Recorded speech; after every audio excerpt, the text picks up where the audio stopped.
টুয়া তুমি একটু সাজুগুজু করবে? আমার টুয়া আজকে টিপ পড়েছে। টিপ পড়েছে দেখি মাথাটা নিচু করে সবাইকে দেখাও।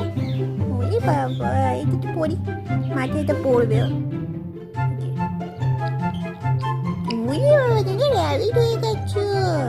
তুমি তো খরগোশ হয়ে গেছো, খরগোশ।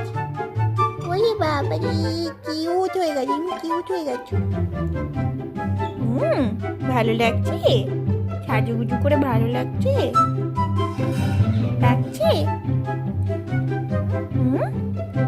সাজুগুজু করে ভালো লেগেছে তোমার? ওটুয়া একটু আয়না দিয়ে দেখবে, মুখটা দেখবে। দাঁড়াও, আনছি, দাঁড়াও। এই নাও, আয়না এনে দিয়েছি, মুখটা দেখো। দেখো মুখটা দেখো, ভালো লাগছে দেখো তো। রে বাবালি, ভালো লাগছে তোমাকে? তোমাকে ভালো লাগছে? শুনতে পাওনি? তুমি শুনতে পাওনি? ওলে বাবালি, আবার চুমু খায়। ওলে বাবালি, সুন্দর সুন্দর লাগছে তোমাকে।